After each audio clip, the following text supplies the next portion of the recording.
Hey guys, it's Ray here. Welcome to Living Pieces.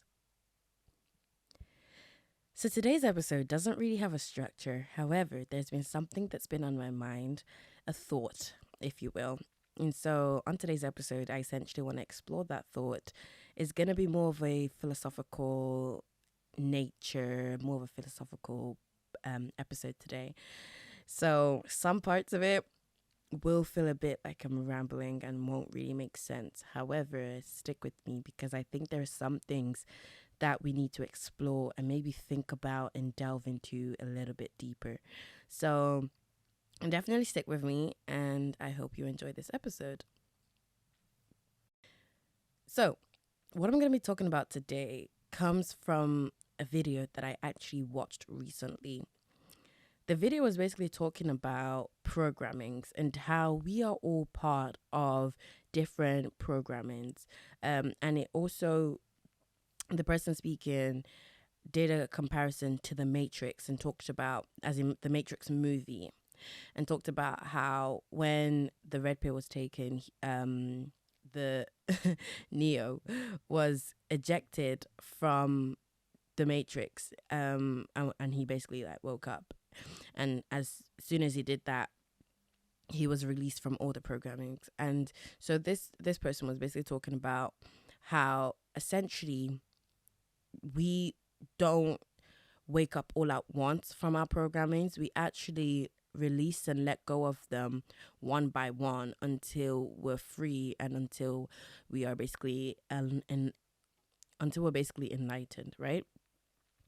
So essentially that got me thinking, and it got me thinking about the programmings and the programmings that we're involved with and things like that. And they mentioned a few that they talked about, how we can be programmed into, like, there's like hard programming. So like religion being one, or social status and like class and like, wealth and just different things into also like how we view ourselves in terms of education, if you're more educated than one person, or things like that. Our environment where we live, our house, our material things, what we own, all of these things can be programmings that we're involved with, feeling like we need to have all of these things to be of worth, or to be a somebody, basically, right?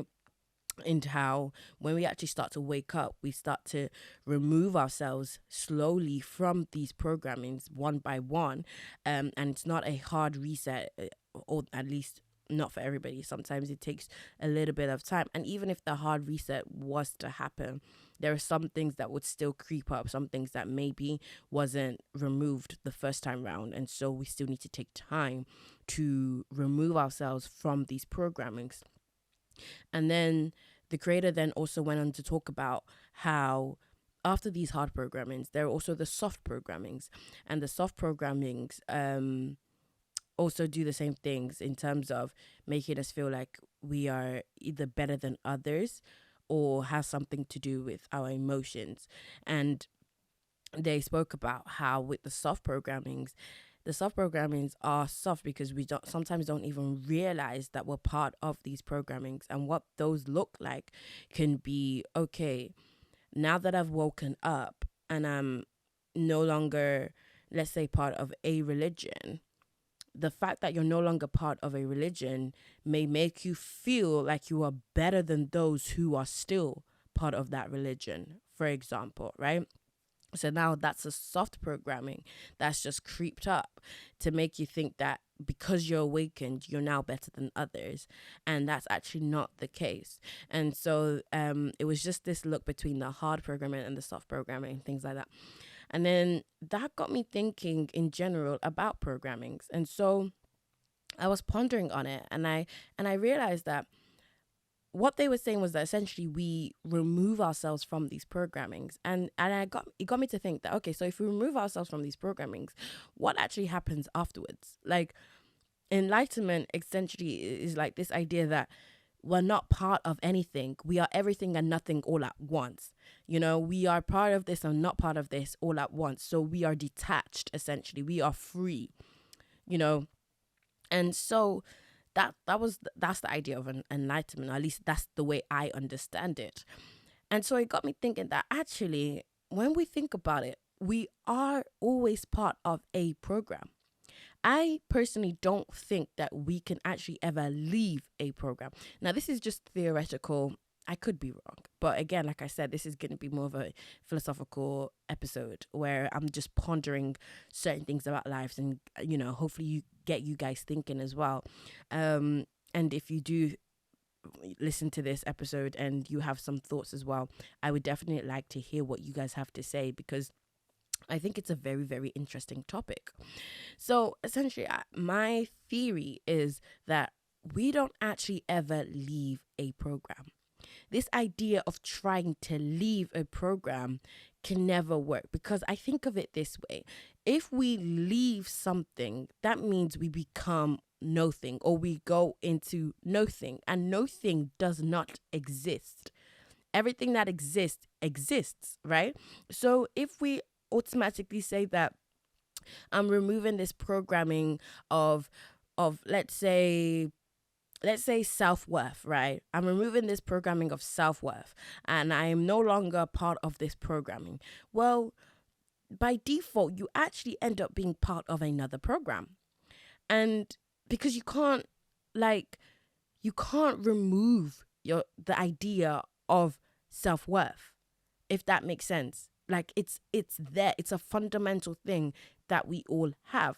However, what you can do is remove the way you view that program, right? So I think of it like either two sides of a coin or on a spectrum, things like that, where on one side, you've got the idea of not feeling worthy. So a lack of self-worth, or well, really and truly, you don't lack self-worth. You're actually abundant in the thinking that you are not worthy. So we can never really lack something, because again, that lack symbolizes that thing isn't there, or it doesn't exist. It's no thing. And again, no thing cannot be no thing. Like it like the fact that it doesn't exist is not possible, because if it doesn't exist, then we wouldn't know that it doesn't exist, if that makes sense. So essentially, what it looks like is it's an abundance of us thinking that we are not worthy. That's what it truly looks like, right? So that lack that we are feeling is actually an abundance of something else, an abundance of a different program. And this program is the counter opposite of feeling worthy. So when we feel worthy, we are buying into the program of worth. We are buying into the program of, of this feeling. And so when we quote unquote say we feel unworthy, then that means that we are now buying into a different program. We're buying into the program that says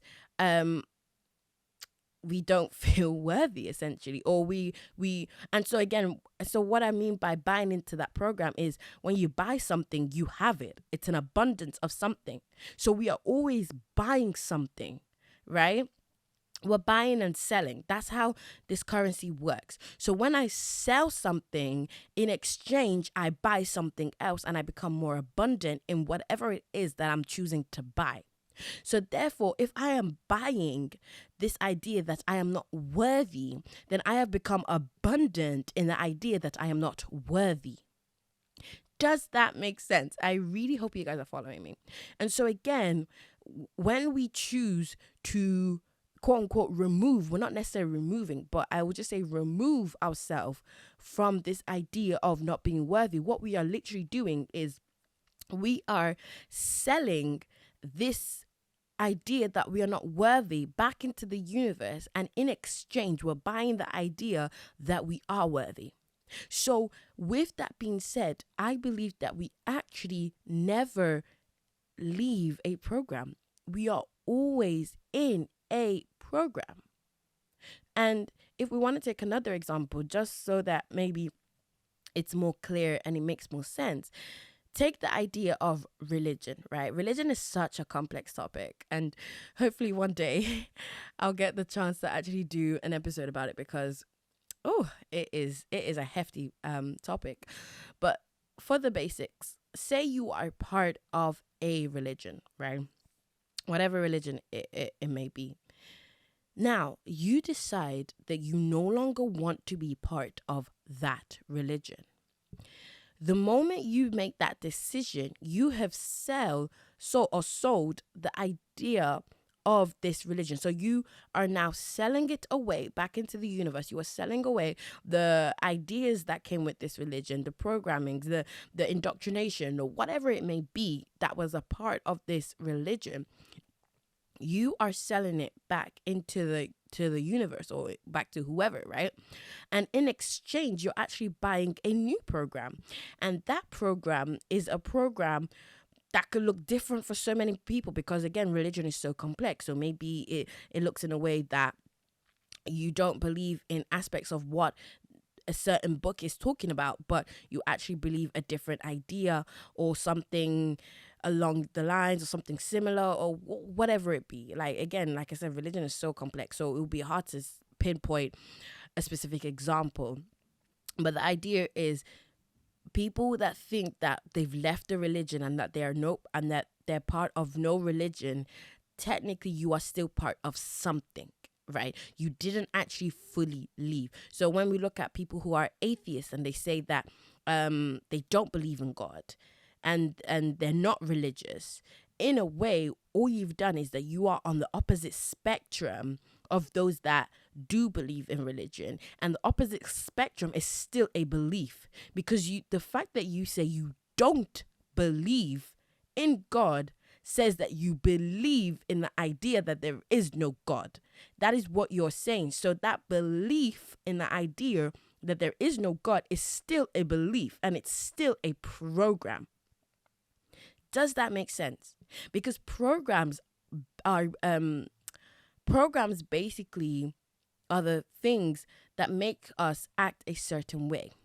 Whenever I think of programs, I think of a computer, right? When you program a computer to do something, that computer will work in a certain way because of the programming that you have set for that computer. If you now approach the computer and set a new set of programs, it will behave differently. So we are all programmed to behave in a certain way. And when we do, everything around us is a domino effect. So everything around us will act and behave in correlation to the programming that we are under, or that we are a part of. So, with all of that being said, if we are all part of programs, it then means that we can actually shift the program that we want to be of. And what being woke or if we start awakening on this, let's say, spiritual journey, what that actually looks like is, it comes with the understanding that we are leaving one program into another program. So I don't know if, whoever's listening to this, if you've ever heard some things from the spiritual community talking about how we're in the 3D and we're moving on to the 5D. That in itself is a program where we are leaving the 3D program and we are moving into the 5D program. And on one of my episodes, I did also talk about the mind, body, and soul, and how each one is like the 3D, the 4D, and the 5D. And in itself, that is complex because of the type of what we're buying into, right, in terms of the programs. But anyways, moving on. With all of that being said, we are all part of a program. So then what does this mean for us, right? It means that as we are waking up, being woke, or waking up, as we are coming to the realization that there is more to this life, it means that we have the opportunity to choose the program that we want to be a part of. And it means that we could be more conscious and more aware of what it is that we want to do. So this idea of I guess maybe should we say enlightenment, this idea of enlightenment, of becoming nothing and shedding everything and letting go of the ego, I do get it, and I understand it, that it's like we're becoming nothing per se, but at the same time we're becoming everything. So with that, it's the awareness that we actually can choose the programming that we want to. So if there is something that is holding us down, we can become liberated and we can free ourselves from the way that a program was affecting us and affecting our lives. However, we won't know how that program is affecting us until we decide to wake up, or until we decide to be aware of what's going on and look at the bigger picture, look at our surroundings and look at everything that is happening, to know whether or not this program is affecting us in a positive way or maybe in a not so positive way. And so every program lies on a spectrum of, let's say, 0 to 100, right? Or 0 to 1. Whatever metric system that you want to use, everything lies on that spectrum. And so we can decide which side of the spectrum that we want to be on. But to take it a step further, we could even say that actually, when we think about it, when I remove myself from one program, it doesn't necessarily mean that I've removed all of myself from that program. So if you think of, like, say, stocks and shares, you know, buying and selling. If you were to buy one stock and then a future down the line in the future, you decide that you want to sell that stock, you may not sell all of the stock, or you may not sell all of your shares if you got shares in like a company or in something, right? You may not sell all of your shares. So what happens is you may decide that you only want to sell 70% of this, right? And in exchange, you gain 70% of something else. Right? So going back to the idea of feeling worthy and whatnot, say you are someone that you grew up in and you were part of this program of not feeling worthy. You felt unworthy. And so it meant that you acted a certain way. You let people walk all over you. You were a people pleaser. Whatever the case may be, you didn't stand your ground, didn't have a voice, because you didn't feel like you were good enough to be able to have anything. Say that that's how you were. You know, you were 90% of that. And then there was 10% of you, 10% of your stock that said that, you know, you are a little bit worthy.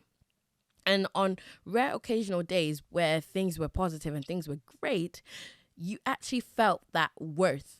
And so what happened was that day you felt great because you 10% of you was bought into the idea of feeling worthy or being abundant of worth, right? And the other 90% was you being abundant of not worth, right? So now say you've got all of that. As you grow up, or as you become aware that actually most of your life you've been spending it not feeling worthy. You've been spending, again, that currency, that buying and selling currency of you're buying into the idea of you not being worthy. So you're abundant of that not worth. And so you've been spending your time in a way where it correlates to this idea of abundance of not being in worth. I know, mouthful. So the moment you become aware of that is the moment that you now can decide, do I want to keep renewing my subscription? Do I want to keep buying into this stock, into this company, into this share, into this idea of not being worthy? Do I want to keep buying into that and keep living my life in correlation to that? Or do I want to buy something else? And the moment you decide that you want to buy something else, you begin to release this idea or the abundance of not feeling worthy. But it doesn't mean all of it goes at once. Depending on the individual, some people are different. Maybe you you're very driven, right? And so you're very driven to get rid of all of your stock in not feeling worthy. you could be very driven and you can do that hard reset and you can sell all of it, right? The moment you sell all of it, you now have an abundance, 100% stock of feeling worthy. And that's great, right?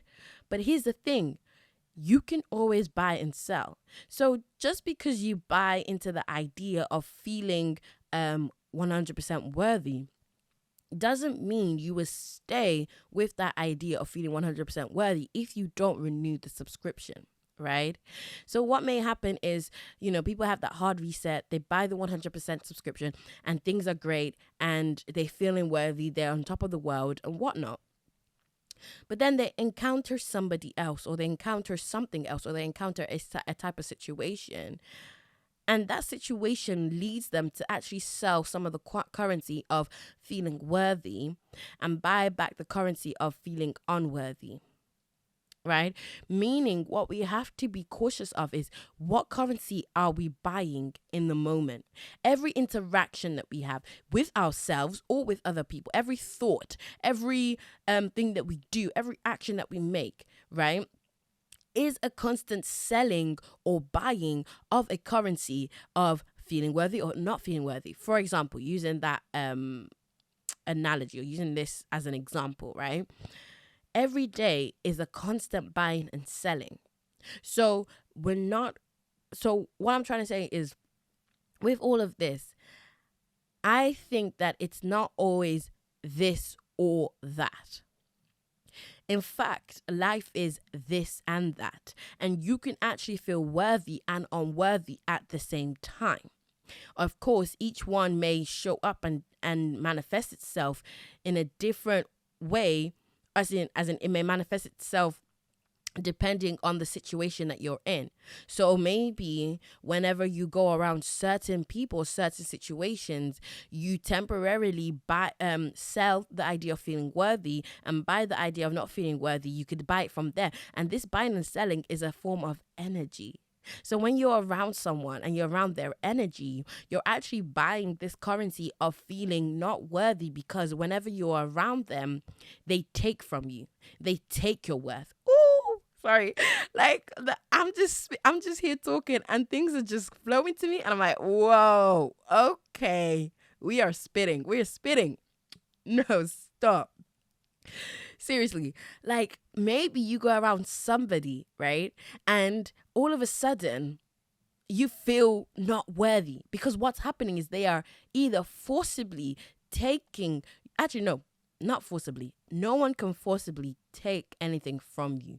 You have to be in participation for that thing to be taken. But the reason why it may seem forcibly is if you are not aware that you are giving your energy away. So it may seem like they're taken from you, but really and truly what it is that you are giving it to them. You are always giving and taken in the sense that someone has presented an offer and said, here, take, and then you decide if you want that offer, so you take it from them. And so this is what is always happening, but of course it's not that long of a process. It's actually quite instant, right? And what happens is we don't know some people don't know they're doing it. So it actually is a subconscious programming that's running in the background that you are not aware of until you decide to delve deep into that programming and change aspects of it so that next time when it's running on autopilot, it actually behaves and acts a different way. So going back to that person, if you are around someone who is taking your energy, it's actually you being part of that transaction. You are always part of the transaction and you are always deciding whether or not you give your energy to someone. So now say that you decided not to give your energy to that person or not to give your self-worth to that person, and you actually held your currency and held your chips to you, then it means that you are no longer accessible to that person. Does that make sense? You have put up a wall or a boundary or aspects of you that says, no, I will no longer give you my energy. Now, different people will make us feel and act a certain way and act differently depending on who they are and how they affect us, right? How much how much stake we give them into our life, like how much power we choose to give them, essentially, right? So essentially, if you give that person a lot of power, then it may mean that you need to physically stop seeing that person, at least for stage 1, to help you find ways to hold on to your energy. But again, as we know, energy, we don't actually have to be physically in the room with someone for someone to siphon our energy. We could be in a whole completely different country and someone could still be siphoning our energy, because energy isn't a physical solid matter the way that our bodies are. Energy is well, infinite. Some people are still trying to figure out what energy fully is, right? And how it travels within space, within the air, within all around us. Like, how does that energy fully work? But essentially, it said that like energy is instant. So there could be two particles that are interacting with one another from different sides of the world, right? So if that's the case, then it means that the people who are around you, who are still they are still taking your energy until you decide that you no longer want to be part of that transaction. And they are taking your energy, and it could be from your thoughts, you thinking about them, or they thinking about you, or you feeding into that idea. There's so many ways that it can happen. And so what happens is you're still having that transaction. But I always talk about awareness, because awareness is the key step to being able to actually do something about anything. So if you are aware that this is what's happening, you can now find ways to build up your self-worth, and the more you build up your self-worth, again, like I said, you naturally let go of the idea of not feeling worthy.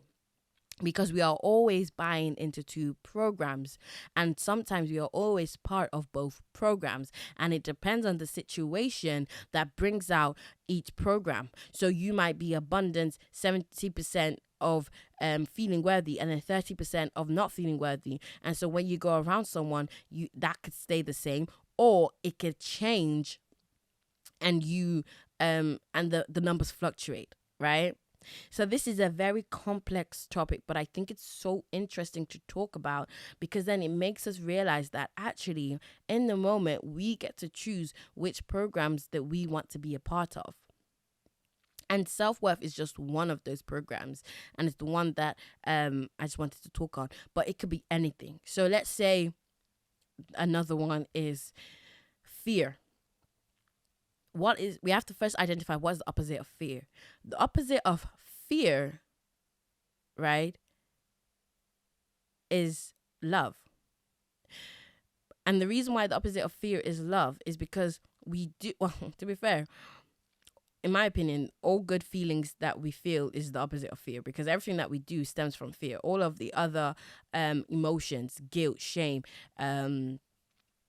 what else is there? Jealousy, envy. In my opinion, I think that they all stem from fear. And so if you work on that, then you get the opposite, which is love and joy and compassion and peace and whatnot. And so those are, from the way I look at it, those are the opposite. So let's say you take fear. You are abundant in fear. Everything cripples you. You get anxiety, or maybe you get depression, or maybe you feel jealous. Again, you feel not worthy. You feel anxious, whatever the case may be, right? It all comes from this idea that you're buying into the program of fear. And that's what many people are bought into.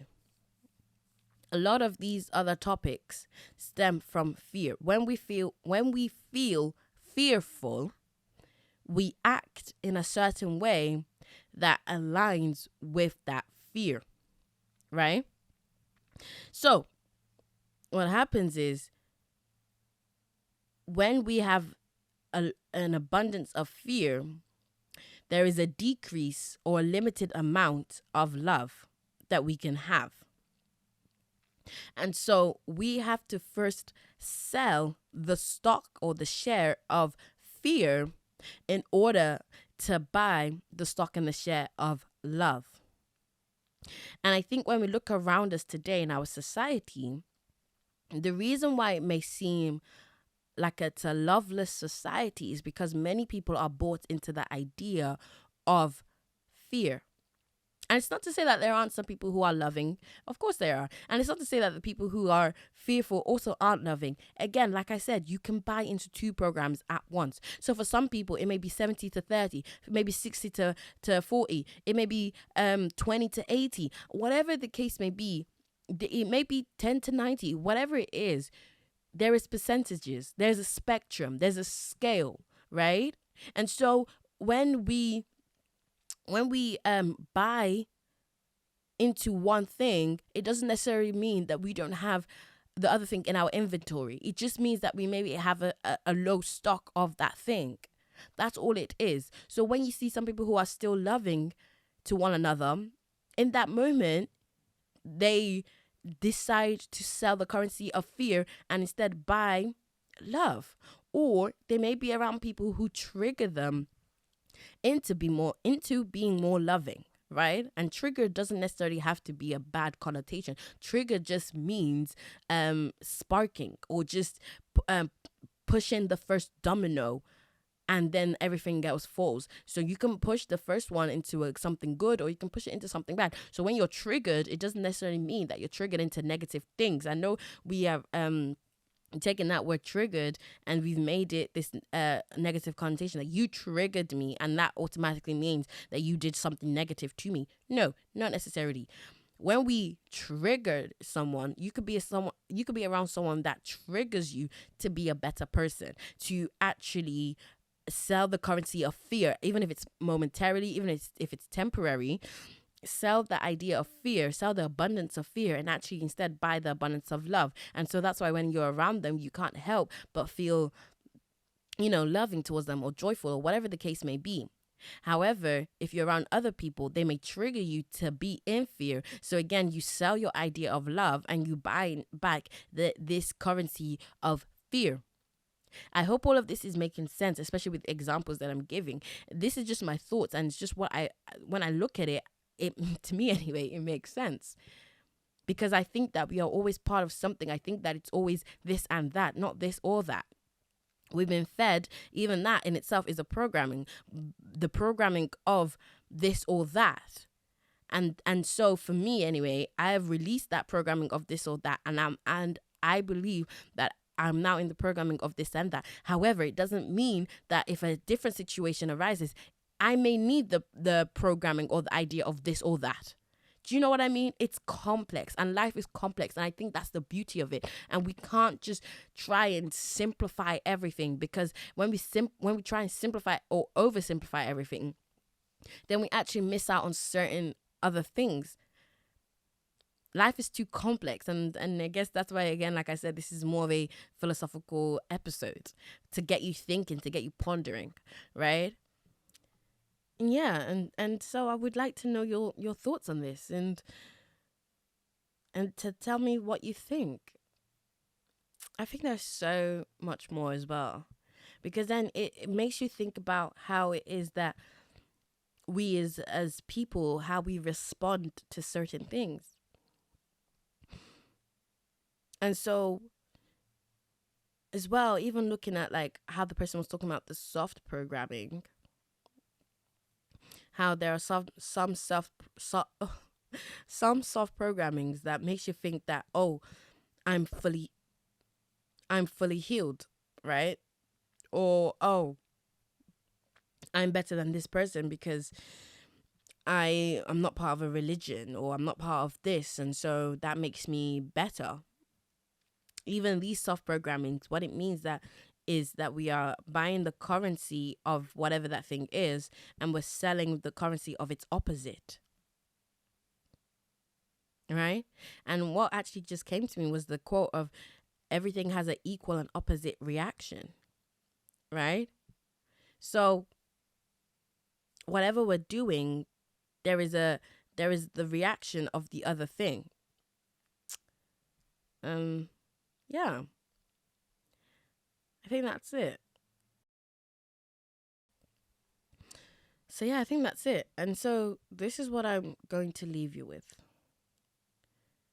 If you are on your awakening journey, even that word, I don't even know if that's even the right word. But anyways, if you are on this journey of realization, I actually like that better. Realizing things, being more aware of things. If you are on that journey, just know that what happens is things get more complex. Things get more complicated. If we are unconscious, then we are running on whatever programmings was that society or our parents or whoever has instilled within us. And that is the programming that we are running on. That's like the default baseline thing. And so the moment you start to realize and the moment you start to become aware of things, you have the ability to change how you view life or how you view yourself and which programmings that you choose to buy into. And remember that really and truly, whenever you leave a program, you never really leave a program, you just buy into another program. And sometimes you can actually be um, in both programs at once. And so it just depends on you and how you want to live your life.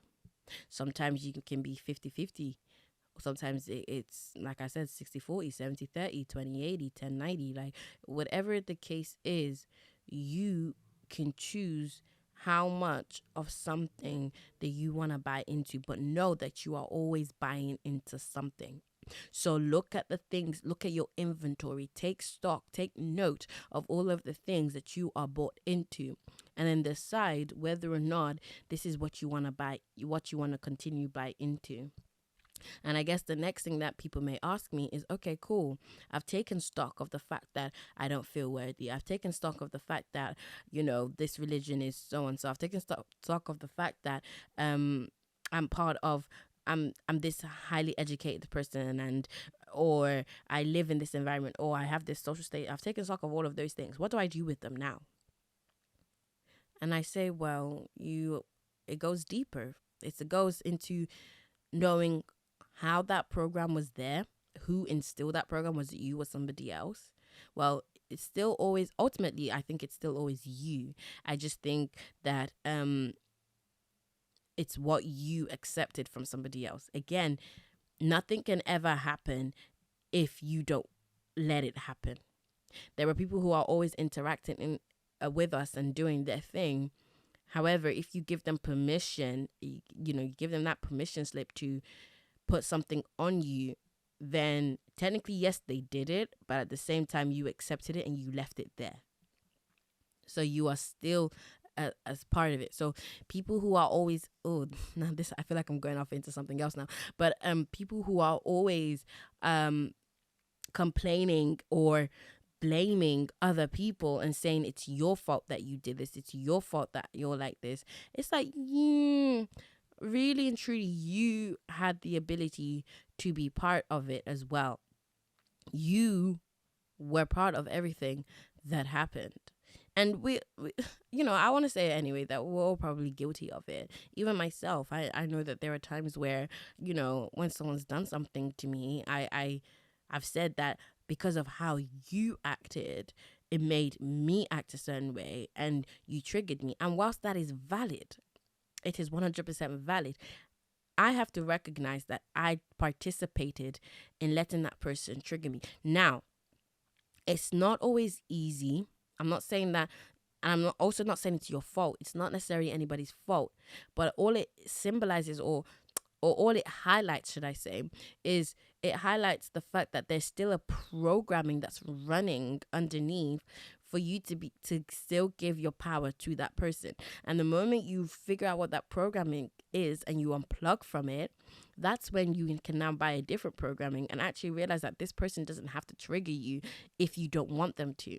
So this person doesn't have to make you go back to a default setting if you don't want them to. You can actually rewrite the program and change the default setting into something else so that you don't act a certain way, so that when things are running, on autopilot, as I mentioned earlier, it will run in a new way that will make sense, or that will be more favorable to you, right? So if you're someone that is still complaining and saying that it's everybody else's fault, and you're pointing fingers at everybody else but yourself, then it shows that you have not come to the realization that you are participating within whatever it is that you are a part of. It shows that, the opposite of awake is that you're still asleep, or you're still plugged in to the program of the matrix. You're still plugged in into this idea that that it's not your fault. And that shows that you're not aware yet. You're not aware of yourself yet. Right? And word of note, or, is that when we do become aware, don't expect it all to happen overnight. But you being aware is the first step. So there may be times where you go back to certain people and you get triggered by them. They are just mirroring and reflecting this idea that you're still part of a program that you need to release. So you have two choices. Don't be around them anymore, as a way to start not being a part of that program. But just know that that doesn't necessarily fix the program or put you in another program. It just means that you've kind of pushed them to the side. But going in, going deep, going down into yourself, and this can look like how people say journaling or meditating or speaking to somebody else or just pondering. For me, a lot of things that I find or start to be aware of comes from the fact that half the time I just sit and I just think and I just ponder, and these things just float to me, and I'm like, oh, okay, so this is why I'm acting this way, and this is why I'm I behave like this, and this is the program that I've bought into. Okay, cool. What led this program to be there? Let's dive deeper to actually get to the core, to the root of whatever it is that is causing us to behave and act a certain way. And so your level of awareness is what is going to help you understand who you are and understand things about this matrix, this world, this universe, whatever you want to call it, really. And again, encouragement. I keep saying it, but it won't happen overnight. You won't just clearly remove or sell all your stocks and sell all your shares overnight. But by thinking about it, being aware, pondering, meditating, all of these things, it will gradually and eventually it will happen. And so overall, to conclude, I guess, this episode, it's just to let you know that we are always part of a program. At least that's the way I look at it. Again, this is all theoretical. And if it is the case that we are always part of a program, then there is hope, because you don't have to buy into the program of anxiety or the program of depression or the program of lack of self-worth or the program of feeling unworthy or the program of fear, program of envy, program of anger, program of all of the negative things that make you feel less than or make you feel uneasy, unhappy, whatever it is.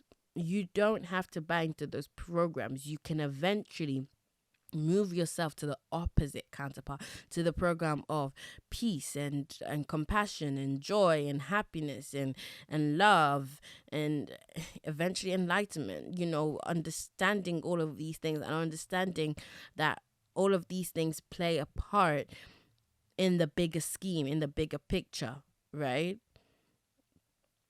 So, yeah, I hope this episode got you thinking. It definitely got me thinking. Um, and I think it's very interesting. So, yeah, if you listen to this, let me know how you found it. Let me know if you would like more things like this, more philosophical and complex thoughts and ideas and theories. It was definitely fun for me to talk about it. So, yeah, guys, I think that's everything that I have to say, at least for now. Yeah, I'll end it there. I hope you guys enjoyed this episode, and definitely share it with someone, give it a like, and yeah, let me know how you found it. So, guys, until I see you next, or at least you hear from me next, stay blessed, don't stress, and I will catch you after the test. Bye.